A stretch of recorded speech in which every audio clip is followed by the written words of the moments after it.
All right, let's dive into a text with a title you probably never, ever expected to hear: The Hegelian E-Girl Manifesto.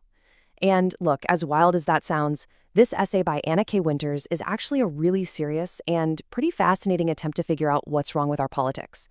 And it uses some, well, very unexpected tools to do it.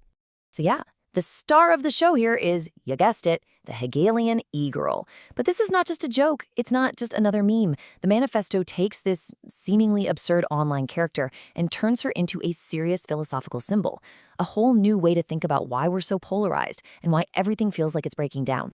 So, first things first, what's the big problem that the manifesto is trying to solve? Well, it argues that we are all trapped in something it calls the cults of immediacy.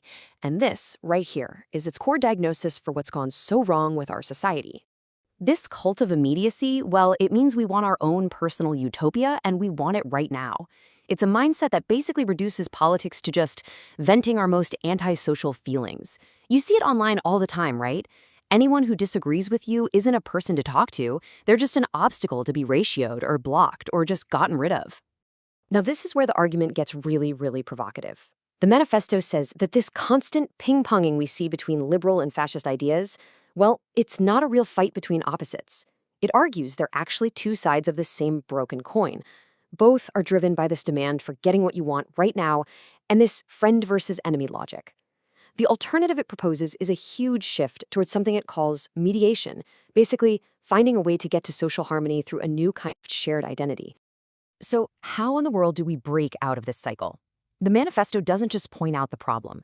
It actually offers a new philosophical toolkit for thinking our way out of this trap. Okay, the first tool is called meta-Mysterianism, and the idea is pretty cool. When we run into something that seems totally irrational, a political movement we just can't wrap our heads around, we shouldn't just write it off as crazy. Instead, we should look at the shape of that confusion.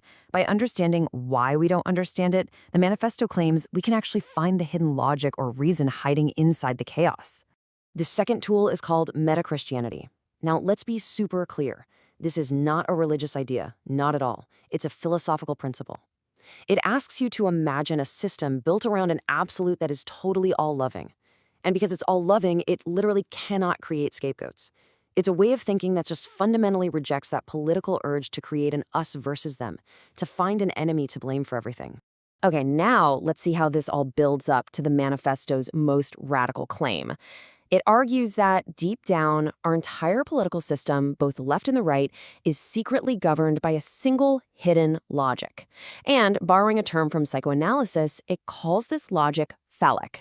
So this phallic structure, which it gets from the work of Jacques Lacan, has two key parts. First, you've got a universal rule that applies to absolutely everyone. Think of a law or just the system itself. But, and this is the crucial part, there is always one single exception to that rule: a sovereign, a leader, a figure who stands outside of it and isn't bound by it. And here is the aha moment. This is how the manifesto applies that theory. It says liberalism and fascism aren't really opposites. They are structurally connected. Liberalism gives us the universal rule: everybody is subject to the market. But fascism gives us the exception: the sovereign leader who stands above the market. In this view, they aren't enemies. They're two essential parts of the same political machine. So the point here is that our political fights are really just symptoms. The manifesto argues they grow out of a much deeper, unconscious structure of power and desire, what it calls the libidinal level. You can think of it as the emotional, gut-level feelings that really drive our political loyalties. To fix politics, you can't just debate policy. You have to get at this deeper emotional logic. And that, finally, brings us to the manifesto's climax, its most famous and provocative idea, something it calls the e-girl apocalypse, as the only way forward to a new kind of society. Right, so if that old logic, the rule and the single exception, is a trap that just keeps us going in circles, what on earth could the alternative possibly look like? The manifesto puts forward a different structure, one it calls feminine logic. And it is so important to get this. This has nothing to do with men or women. It's a purely structural term. It describes a system that just doesn't have a single all-powerful exception. Instead of one rule with one person above it, this is a logic of the not all, a decentralized system where there is no single king controlling the whole game. And according to the manifesto, it's this decentralized structure that finally allows for real, genuine change. It's what breaks the endless loop of the same old political fights because it doesn't depend on one person at the top calling all the shots. Without a sovereign setting the rules, new possibilities, a real future, can finally emerge. And that is the absolute key shift in how we think about power. The old logic is all about possessing power, like it's a thing you can own and control. This new logic is about embodying power, about channeling it in a way that isn't about top-down domination. So, the e-girl apocalypse, it's not about the end of the world. The text actually reclaims the original Greek meaning of the word apocalypse, apokalypsis, which just means an uncovering or a revelation. So it's about revealing a new way of organizing society that was hidden by the old logic. And this new social possibility is what the text calls meta-law. The easiest way to think about it is order without control.